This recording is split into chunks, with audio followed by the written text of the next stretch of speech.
seulement pour nuire. Na Ferregola, pour ternir son image, pour nous détruire Ferregola. Vous pouvez vous imaginer, si ces danseuses n'étaient pas payées depuis quelques mois, mais pour un moment où il y a Obima, Kakatango, Ferregola a annoncé prochain concert na Accor Arena le samedi 4 avril 2026. Mbalamo ba danseuse babimi. Bozomo nate keza quelque chose déjà préparé. Justement parce que Ferregola dérange. Parce que Ferregola azocha bango mal à l'aise. Celui Ferregola vandi calme babima loi baba grand. Maintenant, Ferregola annonce la date nae, ba koma loi ba mikie ba petit et ba bien. Donc grandeur na bango eza justement celui Ferregola vandi otala bango. So Ferregola telemi po che événement nae ba koma loi ba petit do ba komi bana. Ya moni chaque fois ba concentrer comment est-ce qu'ils peuvent faire pour nous reternir, pour détruire l'image de Ferregola, et cela par tout le moyen. Réfléchissons, chers amis. Ferregola est un artiste. Il n'est pas producteur de son propre concert. Il y a un producteur. Il y a une maison de production. La production du concert, il y a INJ Arena. Eza assurée par Ferregola ni son équipe. Il y avait une équipe où il gérait qui concert au Wana. Je me rappelle même, il y a des gens qui sont se plaignaient qui que non, voilà, billet, mon n'en a pas si. Là, je parle de proches et artistes. Se plaignaient qui que billet, mon n'en a pas si na INJ Arena. Ils obligés à recevoir billet parce que pesa qui bango moyen au côté na INJ Arena te, bazali obligé ba somba ba billet. Si les proches de l'artiste bazali obligé ba somba ba billet pour participer na concert et artiste na bango na INJ Arena. Comprenez par là que nani alagi na dernier mot na concert wana ya INJ Arena, c'était pas Ferré. C'était pas Ferregola. Mais comment expliquer lorsque la danseuse va réclamer non-paiement na bango, au lieu de réclamer yango pas motu oyo a solo la gina bango ou soit soya signé gina bango ou bien a benga gi bango a recruter gi bango, rien bango ba linga ba s'en prendre na Ferregola. C'est vrai, la situation a été calmée, mais c'est justement nous on a réfléchir pour na tout réfléchir ensemble pour tout yeba comment est-ce que ces gens font pour combattre Ferregola. Ils s'appuient sur tous les éléments où Baro s'appuyer justement pour en détruire Ferregola. Mais est-ce qu'il faut réfléchir? Lorsque les sujets vont dans le Bélango, on a lagi dans l'avion. Ernakomi, j'avais privilégié d'abord annonce ya date na biso ya concert na biso na Accor Arena et maintenant il y a on a zongeli sur le sujet oyo.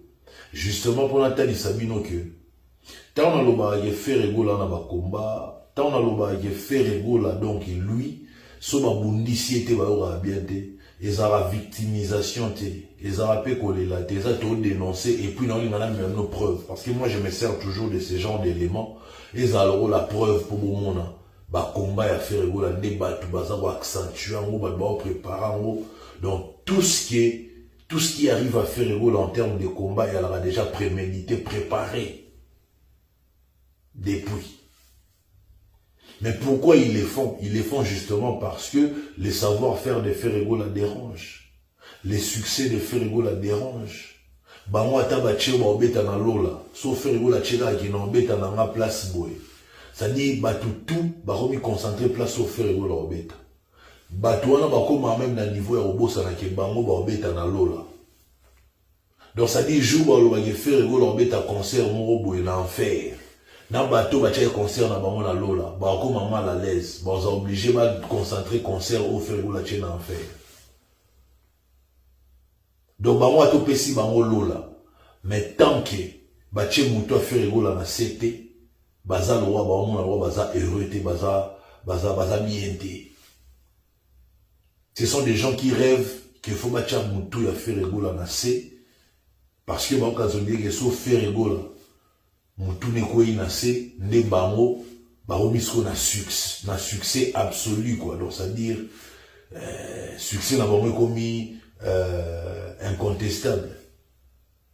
Mais faut batmaye baye faire rigola moi na Nzambe. Ma omnion soit ça la Nzambe déjà bon ça on a pas plan na.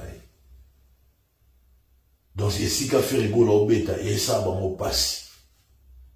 Donc, bango, baroti la vie à faire la tranquillité. Il faut toujours ma combat. Vous avez vu ce qui se passe dans le réseau, sur la toile?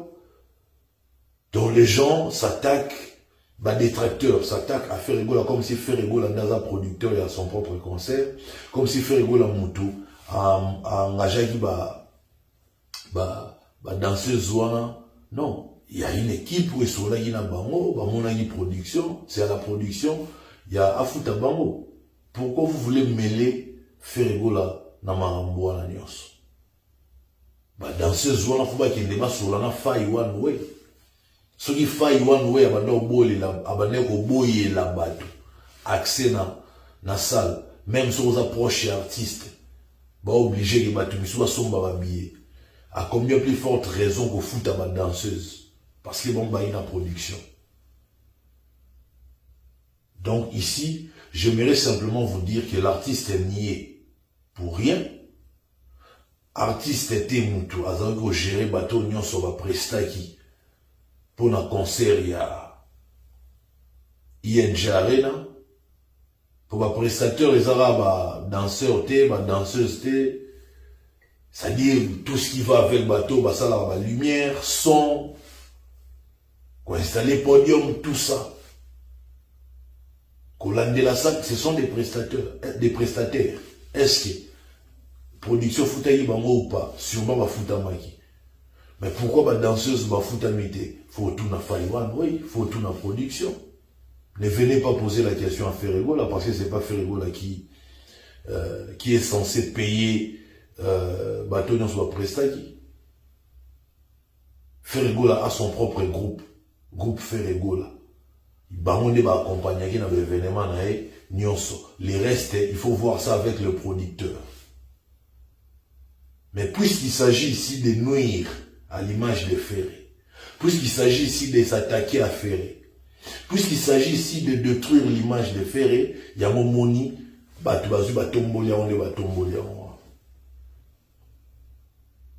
donc ici, j'aimerais simplement dire à l'opinion que Ferregola n'y était pour rien et nié pour rien. Dans le paiement, il y a pas danseuse. Il faut voir ça avec la production. C'est ce que vous devez faire. Ce qui est important à retenir, il y a moi. Chers amis, dans côté Sigo, dans Italie, prévente, il y a accord Hôtel Arena. Et là, on a CPLI premièrement. Bagolois amour na bango vers Ferregola ezala sou ya démontré et comment réel et comment réalité comment vivre en haut. Vous pouvez vous imaginer prévente fumwa miga na 14h pan babiye romo kende et surtout même la maison de production, c'est-à-dire Masai Prod et tout Beli et l'obi pena yenon mobondo et un slogan te ba vivre yango ce qui Masai et tout Beli na mona il y a quelques jours passés na boya kokota na polémique wana baloba yo non viens biso vangantama apesi Ferregola producteur na ye boye. D'abord, il faudrait savoir que bapesa producteur tel rozo kabola des petits pains, yozwa, yopé komito nozwa lia, non? producteur, mon entrepreneur, mon commerçant, balingosa a perte te, balingosa a faillite te. Producteur nyonso akenda toujours koluka artiste ou aza rentable. Ou yoko tsele mon solo, ou ozong tsele mon solo ya bobimisa. Alors polémique yaki autour ya Masai Prod, na vanda yenye na otala ga bato.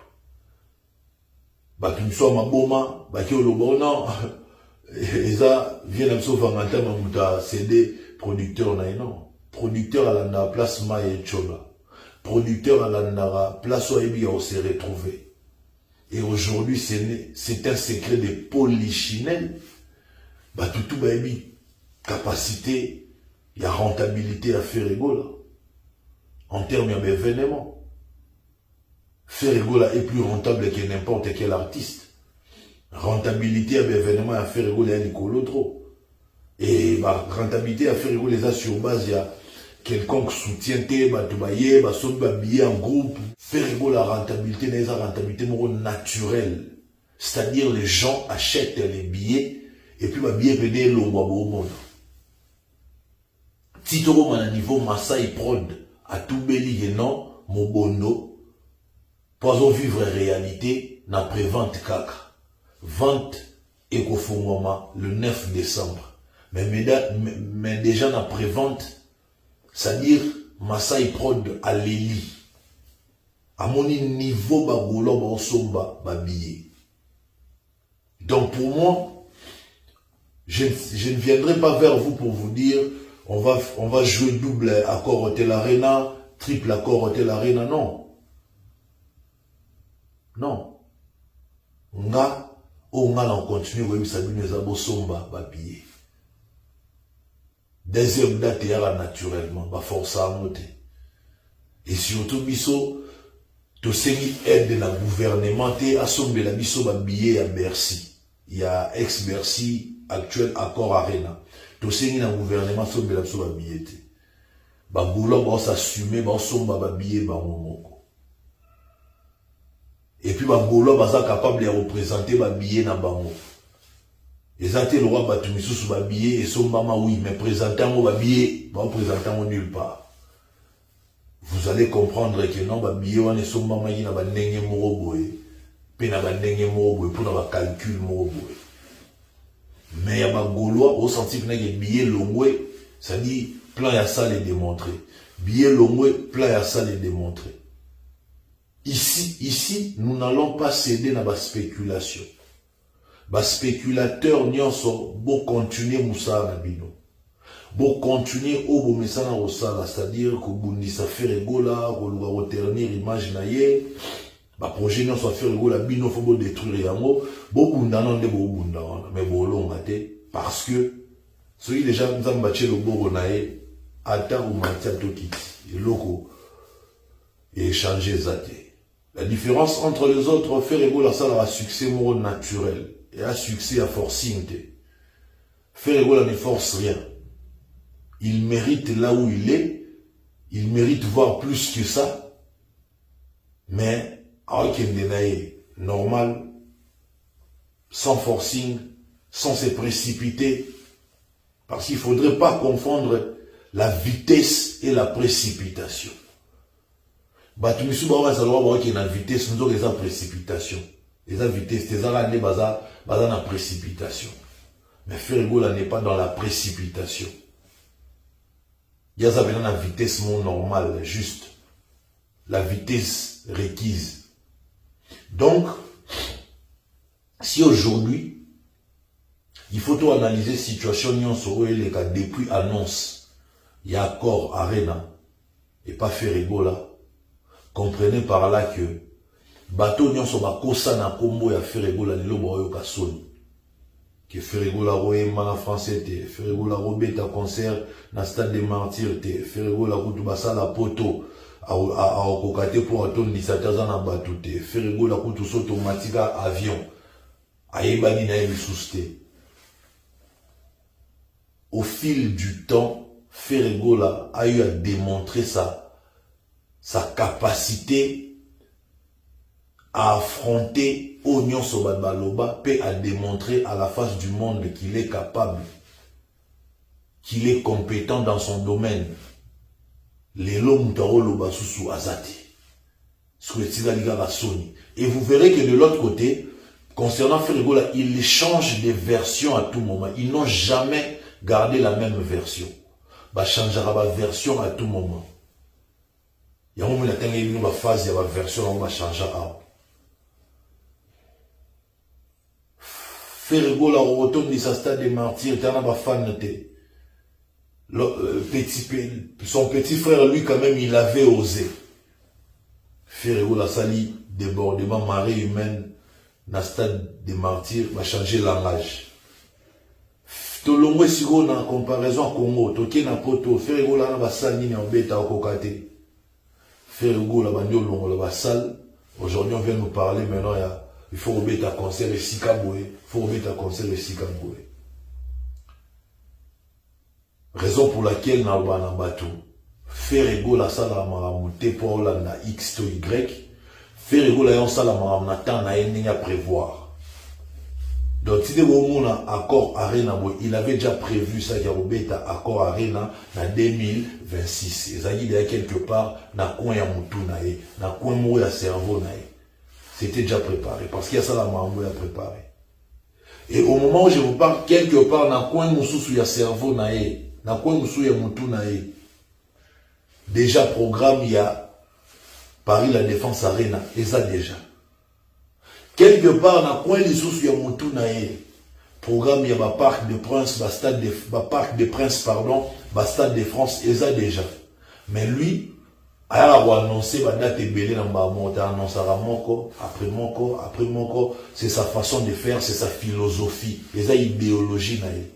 Moutouma Otaroya, a changé, dengue ya linga rosala. Donc il y a un moment où a fait parce que c'est un vrai de vrai. Nenya Zalara. N'est pas dans la vie privée, n'est pas dans la vie publique. Donc, ça dit qu'il est vrai en tout. Donc, aujourd'hui, il faut que Ferregola a démontré sa grandeur nae chaque jour. A démontré sa grandeur nae. Donc, on peut tout dire, Ferregola les lois au top. Donc, na zongi, na prévente, il y a des billets, ils ont kende comme des petits pains. Batouba somba babillés. Chère Gauloise, cher Gaulois, cher gladiateur, toi qui n'as pas encore acheté ton billet, eh ben, tu risques de rater ces grands événements, de manquer ces grands rendez-vous, simplement parce que tu as traîné pour arracher ton billet. Tu as pris plus de temps pour prendre ton billet. Cher ami, prends ton billet rapidement.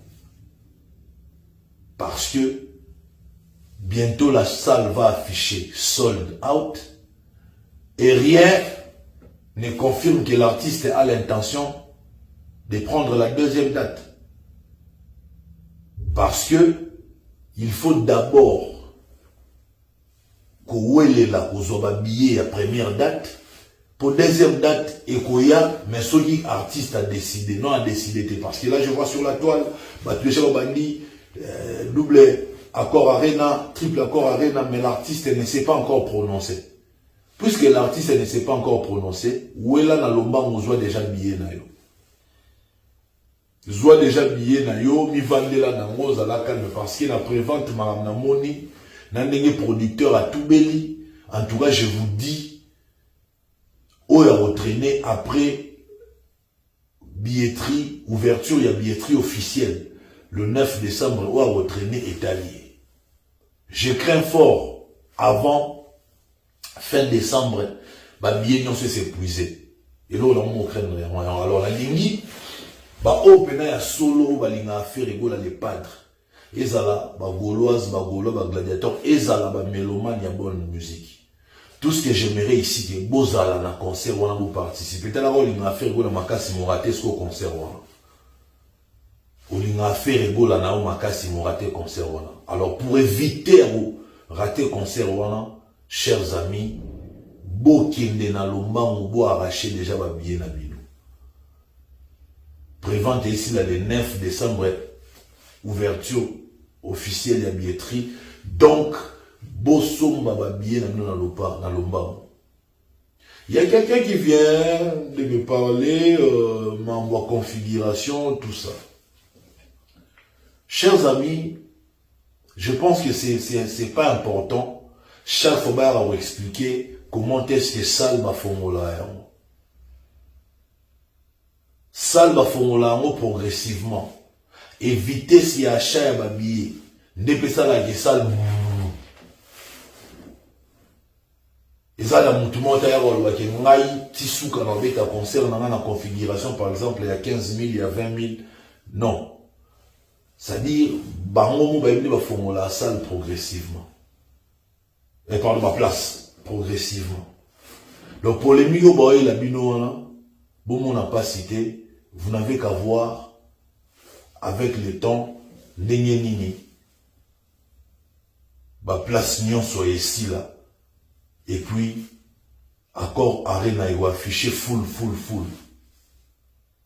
Souvenez-vous, il y a déjà arena, il y a déjà Baba Nigoko Tentox sur configuration. Après, dans Souka, il y a un son hypothèse, où ça, il y a sa plan en haut. Moi, il y a non. La place nyonso et faut moi maki, la place nyonso bat bazwa qui a. Donc, tout un format, il y a 15 000 juste. Mais ça, les lignes affichées déjà sold out. Mais le rôle de ça, ils sont 800 places de plus. En tout cas, producteur, ou bien production, c'est de l'argent qu'on peut encore gagner en plus. Babaxé sous 800 places de plus. Dans 800 places, au Babaxé douana, et Tigalagi 165 ou 175 billets, si je me trompe, si j'ai encore une bonne mémoire. Billet Tigalagi, moi. Parce que moi, je prenais les soins de compter. Case nyonso, les aïe na couleur. Donc, il tirait 165 bien 175 kilos. C'est-à-dire, Ferrego l'avait fait, n'a plus que même capacité maximale, bien configuration maximale. Non. Donc, pour nous, le polémique au boye la biso, on a bien bêtise au boye, il y a ma configuration, il y a que des Congolais qui peuvent accepter ça. Et les Congolais aujourd'hui acceptent toutes les bêtises au boye racontées. Petite anecdote. Vous pouvez vous imaginer, il y a des gens qui ont cru que non, Trésor Nakoti, Europe Boé, à Lukinkai, à Kotsao na bateau, à Lekina Dingi, non. Sans manquer de respect dans le bateau, Kotara Europe, na Dingi, tout ça, ce sont des guerriers, ce sont des courageux, et j'aimerais même être à leur place pour affronter le danger, ou affronter le danger au comité d'Europe pour Bundi en tant que guerrier. Ou il y a un combat, il y a biso bandora, biso orphelin des mères et des pères tout Bunda na vie. Le monde y a bino bateau nyon so bokota Europe na mai na dingi bozo ba risque mais bolonga bokota quand même félicitations. Mais ngai na longwe aéroport à Njili na sali vidéo ba moni na atterrir na aéroport ya Athènes na Grèce na participer na forum organisé par notre ambassade de la RDC ici en République hellénique sous la direction de son Excellence Madame l'ambassadeur Micheline Matadi née Mouleba Mukaji n'a participé à un forum moi. Après avoir participé à ces forums, nous avons eu attestation à participation dans l'AI. Après vos attestations à participation,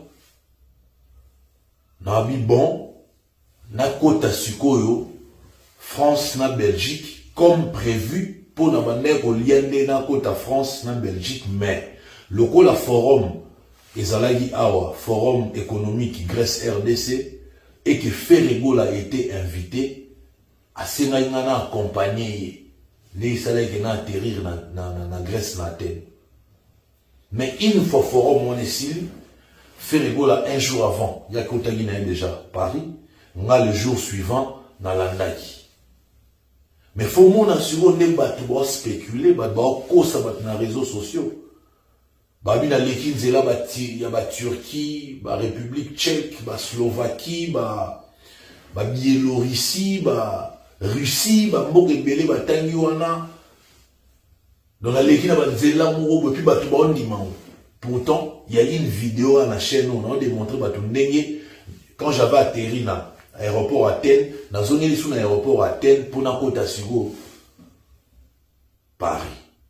Aujourd'hui, batelo boye baté Schengen et Fongola jeune ndengeke kozwa visa Schengen orozwango kakana maison Schengen te. À part kozwa visa Schengen na maison Schengen ndenga sala ki yango orozwa pe visa Schengen na ambassade de Belgique, orozwa pe visa Schengen na ambassade de France, orozwa pe visa Schengen na ba pays nyonso ya Schengen.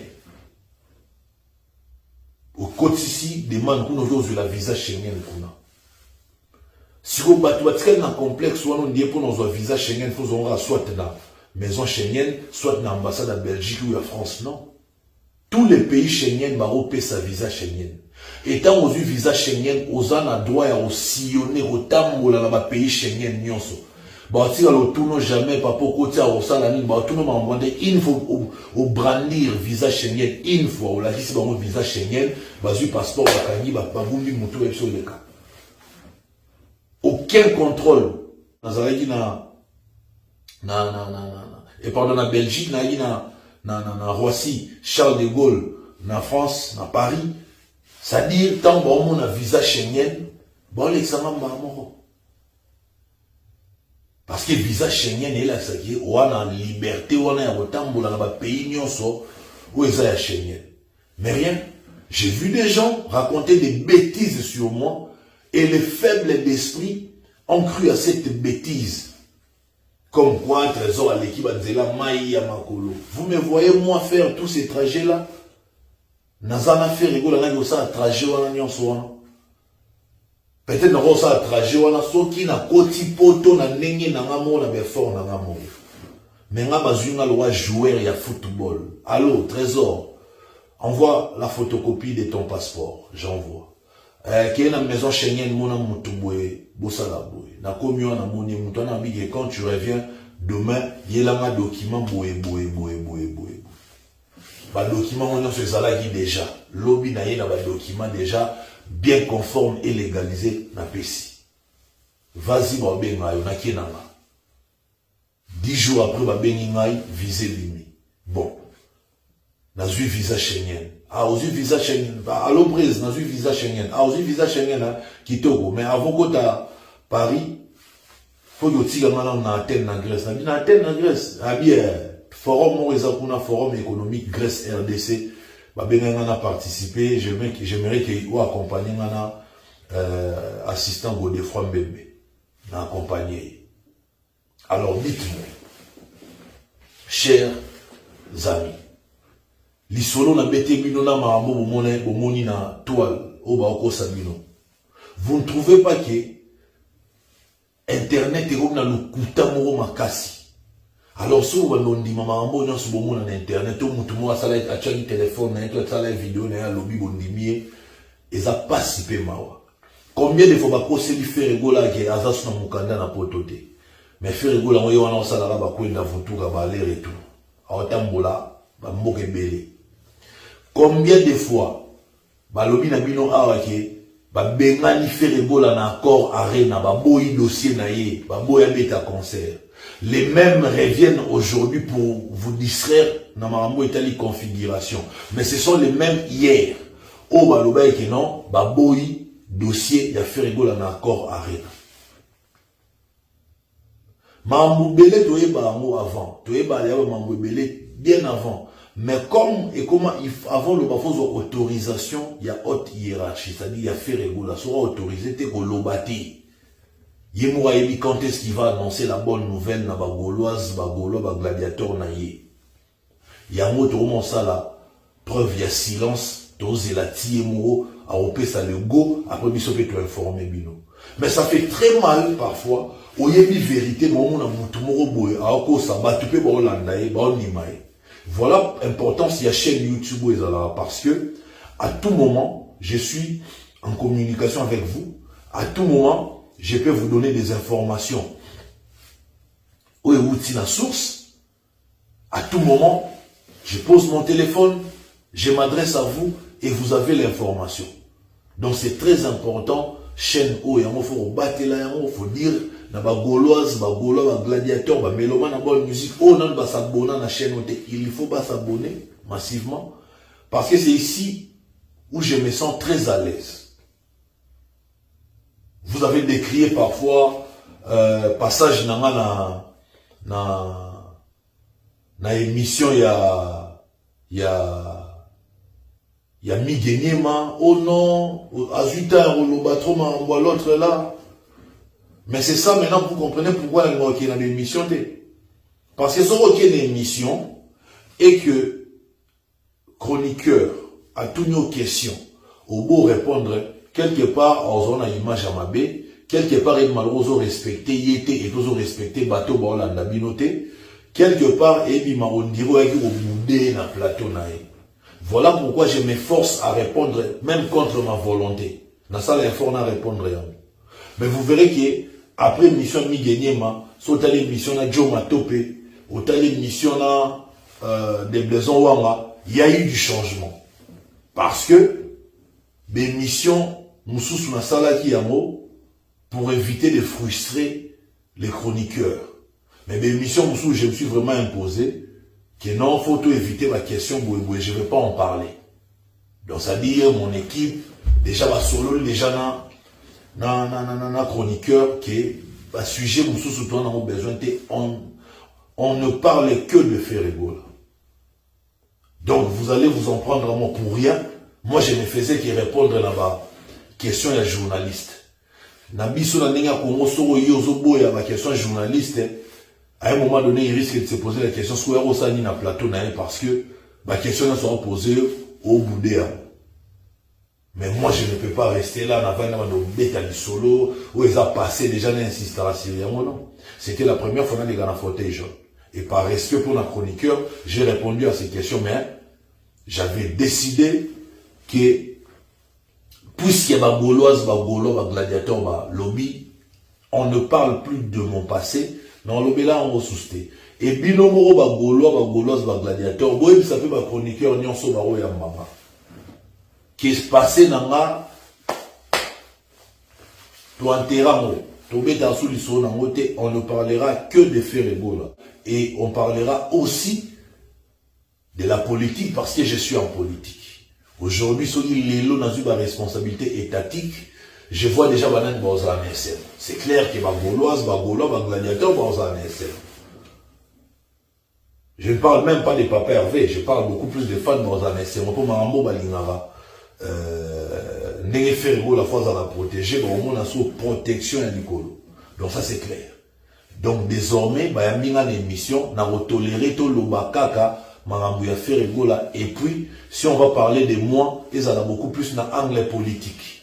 Na bima pena na anglais à musique. Ça, c'est acté. Mais n'a s'expliquer, n'a faire comprendre bino que moi, je ne fais que répondre à la question où ma chroniqueur va retourner. Les autres questions, j'espère que ma chroniqueur peut informer déjà alerter que Soro Yaminga Kotunanga Maramuto dans les passés, dans les passés, le présent est mon futur. Le présent c'est avec Ferregola, mon futur c'est en politique. Donc voilà. Je pense que on a partager na bino lelo yangwana les alagi pour expliquer que premièrement pour les milieux on va côté ça faut pas ternir image à Ferregola à propos ya non paiement ya ba danseuse la ligne expliquer na ba tout que ba danseuse il faut battre la canne à bango na maison de production, ça dit Fai One Way. Il y a un gérer le paiement et le prestataire nyonso. Et puis, na ebisi bino marambo etali prévente. Vous moni ndenge ba billets et autres qui sont comme des petits pains.